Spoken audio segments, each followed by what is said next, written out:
Hi, I'm Beck Weeks from Pique, and I'm really excited to be talking with you here at Habit Day. We've got something pretty special to share with Habit Day viewers too, so stay tuned for that a little later on.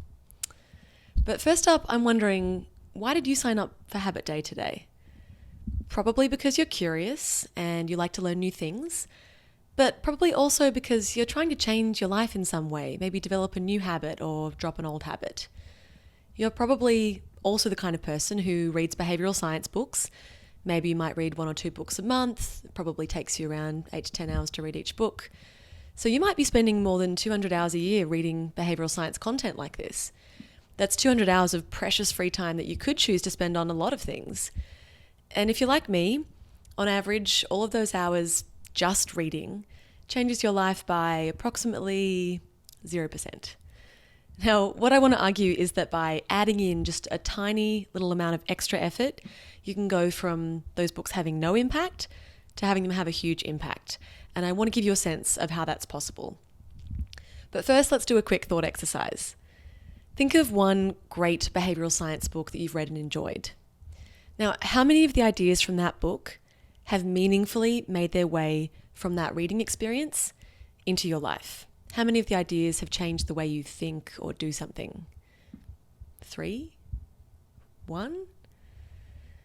The truth is, when you think about this honestly later on, you might even admit that although you hoped you'd use those insights, the true number of insights that have meaningfully made their way into your life might actually be closer to 0.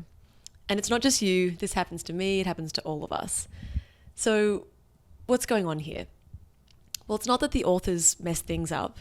You loved the book, so the authors must have written beautifully and outlined meaningful ideas. And it's not that the book wasn't made to stick, because it did stick with you in the sense that it really resonated, and you picked that book from your mind when I asked you to think of a book that you loved. So it's something else. What is it? Well, there's 3 things going on. The first is that we learn by doing. When you learn to ride a bicycle, you don't achieve that skill by reading about how to ride a bicycle. You get on that bicycle and you start pedaling, you find your balance, you keep pedaling, you do it. But you don't get to do the ideas when you're sitting reading a book. We also learn by connecting.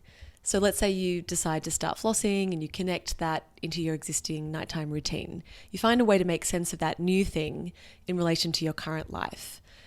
But reading often doesn't give us those opportunities to connect because we're sitting with this book in a vacuum. And finally, we learn through repetition. So the first time you get on that bicycle, you don't perfect that skill in that first instance, but you try and try and try and over again. That's how you learn. But you read a book once, you put it down, and somehow you're convinced that just from that one reading, a whole lot of things are going to be different. So reading isn't the best way to learn, and that's the problem that I've been trying to solve. So together with some behavioral scientists, we've built this app called Pique to tackle exactly this problem. And I want to show you how it works using 2 really useful ideas from the book Scarcity by one of my co-founders, Sendhil Mullainathan, and his co-author, Eldar Shafir. Here's the first idea. Scarcity creates a bandwidth tax. What do I mean by that? Well, the research in this space has shown that people dealing with scarcity, people who have too little of something, whether it's time, money, or something else, experience a tax on their cognitive resources, on their bandwidth. And this is a pretty significant tax. It's equivalent to a drop in IQ of about 15 points, or the impact of losing a whole night's sleep. Now, I can tell you about that finding. You can hear it, understand it, you probably think you've internalized it. But at Pique, we want to go one step further. So we have you play a little addition game with 2 variations. In the first instance, we just show you one number after another and you sum up the numbers and we check in on how that went. And then we try out a second version where we simulate a bandwidth tax by intruding on your addition process. And we intrude with the kind of thoughts that someone facing scarcity of one kind or another might experience. But we do give those thoughts a bit of a punny Pique spin. And then we check in on how that one went in comparison. And going through that experience, you've actually felt the impact of those cognitive interruptions. So you kind of did the concept of bandwidth tax, which means you're much more likely to have really learned it. Okay, let's turn to one other insight from scarcity. Here it is. It's that we manage time when what we should manage is bandwidth. What do I mean by that? Well, some events tax our bandwidth more than others. So think of a conference call where all you have to do is dial in and listen to an update.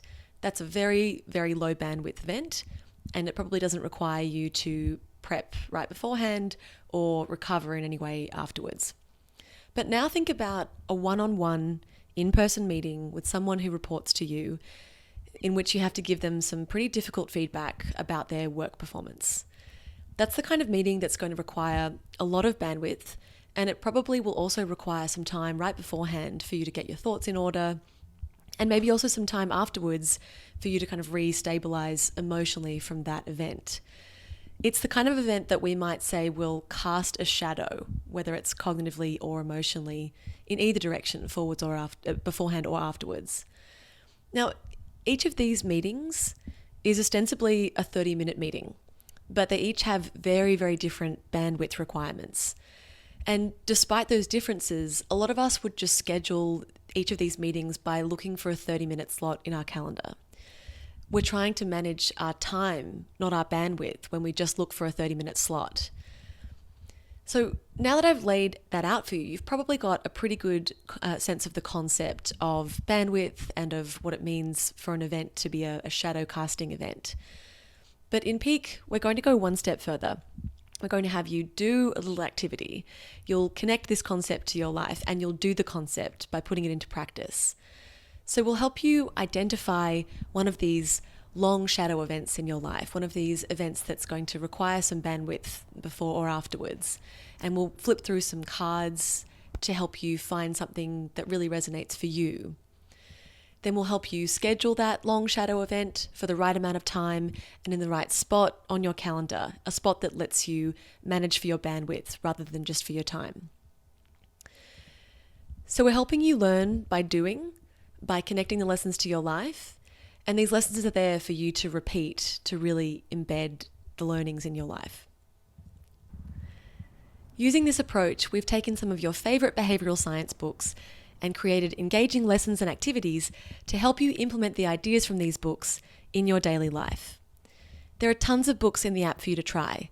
Today at Habit Day, you're hearing from Ashley Willens about how to use your time in a smart way, from Wendy Wood on the power of habit, and from Lydie Klotz on the often overlooked power of subtraction. We've teamed up with all of those wonderful authors to create content for Pique based on their great research and books. So if you've loved what you've heard from them or what you're about to hear from them, and you want to put their great ideas into practice, jump into Pique. You can download Pique today on the Apple App Store, and if you're an Android user, you can now pre-register for Pique on the Google Play Store. We'll be live in just a couple of weeks. We'd love to hear your feedback, and we're always developing new content, so let us know which books you'd like to see featured in Pique next. And here's the special thing for Habit Day viewers. We're currently developing a pilot Pique Book Club program. So if you'd like to team up with a handful of other Pique users to discuss what you've learned as you do the book in Pique, as well as to keep each other on track in a form of accountability buddy group, email us and we'll set you up. So thanks so much for listening, and I hope you'll develop a new habit of using Pique. Enjoy the rest of Habit Day.